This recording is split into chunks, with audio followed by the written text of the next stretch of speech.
আসসালামু আলাইকুম প্রিয় সুধী, কেমন আছেন সবাই? আশা করি সবাই আল্লাহর রহমতে ভালো আছেন।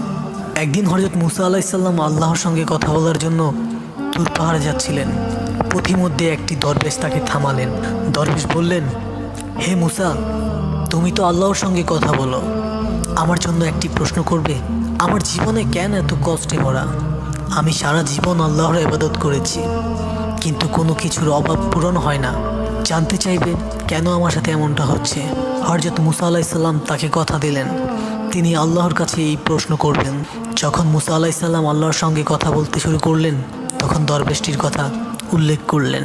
তিনি বললেন, হে প্রভু, সেই দরবেশ জানতে চায় কেন তার জীবনে এত অভাব এবং কষ্ট। আল্লাহ তাআলা উত্তর দিলেন, ও হে মুসা, আমি তাকে যা দিয়েছি সেটাই তার জন্য ভালো। তার কাছে বেশি সম্পদ দিলে সে আমার ইবাদত থেকে দূরে সরে যাবে। তার কষ্টের মধ্যেই তার জন্য কল্যাণ রয়েছে। সে আমাকে বেশি স্মরণ করে এবং কৃতজ্ঞ থাকে। যদি আমি তার কষ্ট দূর করে ধন সম্পদ দিই, সে আমাকে ভুলে যাবে। হযরত মুসা আলাইহিস সালাম ফিরে এসে দরবেশকে আল্লাহর কথা জানালেন। দরবেশ কিছুক্ষণের জন্য চুপ করে রইলেন, তারপর বললেন, আল্লাহর যে সিদ্ধান্ত আমার জন্য সর্বোত্তম, আমি সেটাতেই রাজি। যদি কষ্টে থাকাই আমাকে তার কাছাকাছি রাখে, তবে আমি এটাই আমার জন্য সর্বশ্রেষ্ঠ মনে করি।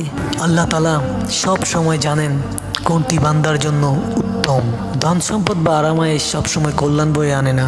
কখনো কখনো কষ্টই মানুষকে আল্লাহর কাছাকাছি রাখে। আল্লাহর উপর পূর্ণ বিশ্বাস রাখলে জীবন সহজ মনে হয়। আল্লাহ আমাদের সবাইকে ধৈর্যশীল বানান এবং তার ফয়সালার উপর সন্তুষ্ট থাকার তৌফিক দিন। আমিন। সকলেই বলি আমিন।